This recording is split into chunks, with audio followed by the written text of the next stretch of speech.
C'était l'un des couples chouchous de l'amour et dans le pré 2021. L'annonce de leur rupture a donc beaucoup attristé leur communauté. Pour la première fois, Karine a accepté de se confier sur ce sujet encore douloureux. Le public l'a découverte dans l'amour et dans le pré 2021. Karine était venue rencontrer Sébastien, un lavandiculteur et éleveur de vaches de 46 ans qui habitait en Auvergne-Rhône-Alpes. Très vite, la belle brune de 50 ans qui résidait à Paris l'a séduit et ils ont vécu une histoire d'amour. Elle s'est malheureusement terminée comme l'a officialisé la mère de famille le 15 mai 2023. Discrète depuis, l'ancienne prétendante de M6 a tout de même accepté d'accorder une interview à Pure People afin de se livrer sur leur rupture. Comment allez-vous? On fait aller. J'ai déménagé il y a 10 jours donc là, ça va un peu mieux parce que je vois mes amis. Mais ce n'est pas simple quand même.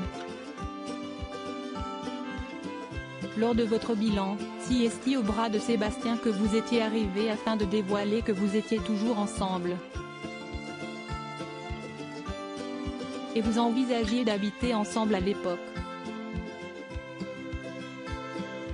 Effectivement, on venait de passer un mois de vacances ensemble. C'était le test pour savoir si on allait sauter le pas. On a pris la décision de vivre ensemble après ça. J'ai cherché du travail avant de venir en Ardèche et j'ai très vite trouvé. Le 31 décembre, j'ai pris le train pour me rendre chez lui. Ma nouvelle vie a commencé le 1er janvier 2022 avec lui. Comment vos fils ont-ils réagi à votre départ? Ils étaient contents pour moi. Tout le monde croyait à notre histoire. C'était un vrai coup de cœur, une très belle rencontre.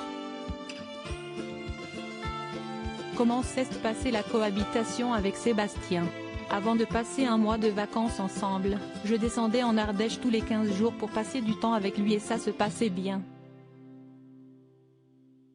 Mais si est-il vrai qu'à un moment où j'ai vraiment posé mes valises, ça a été difficile. Je laissais une vie derrière moi que j'aimais beaucoup à Paris. Ma maman y est, je faisais partie d'une association, j'avais un peu tous mes amis. Mes repères quand même.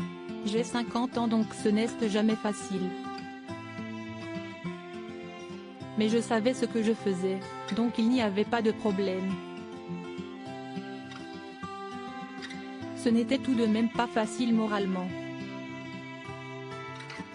Comment cela se traduisait-il au quotidien?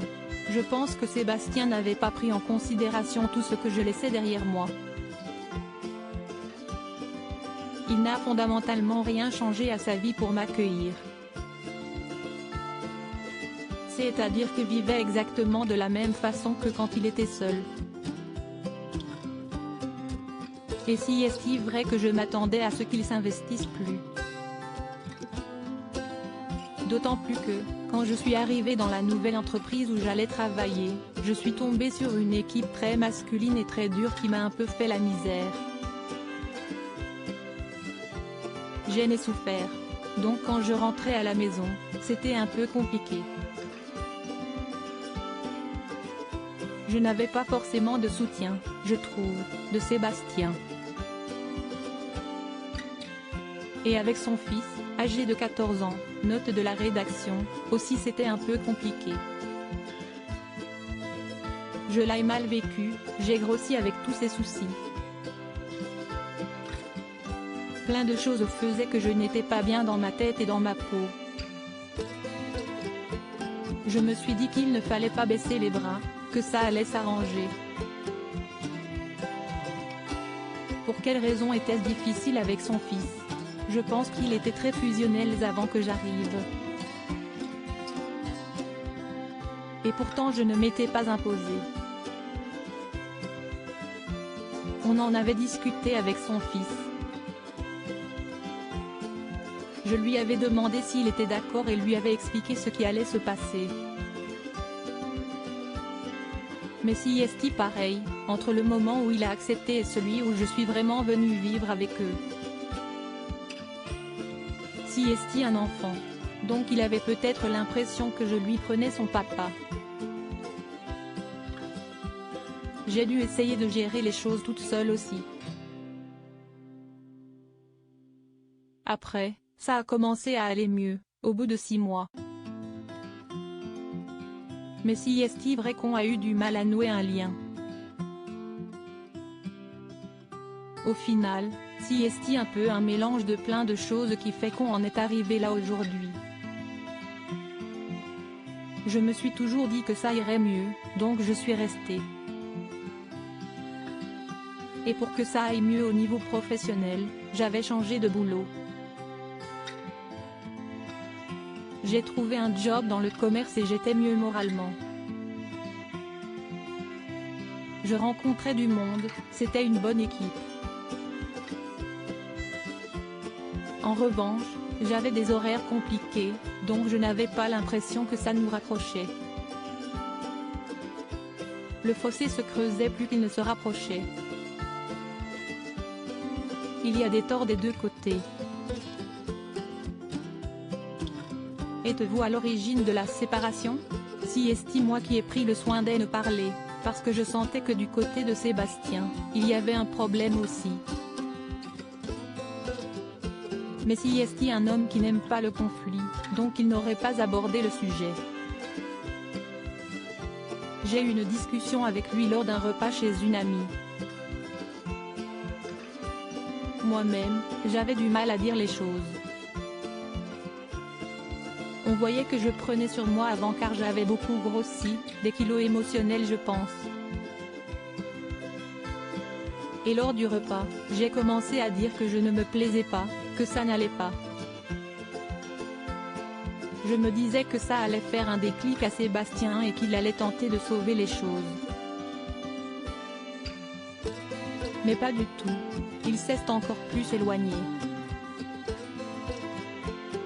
À partir de là, ça a été de pire en pire durant 5 ou 6 mois. Je me suis demandé si je devais retourner à Paris ou si je restais en Ardèche. J'avais cherché du travail là-bas, mais j'ai eu une opportunité qui ne s'est pas faite. Finalement, j'ai décidé de rester en Ardèche, et de continuer le travail que j'avais déjà car je m'y plaisais, même si financièrement ce n'est pas le top. J'ai trouvé rapidement un appartement ensuite. Je vais tenter mon aventure ici toute seule et si vraiment je ne m'y plais pas, je repartirai. Mais j'ai envie d'essayer d'être bien ici. Propos exclusifs ne pouvant être repris sans la mention de pour épéole. Comme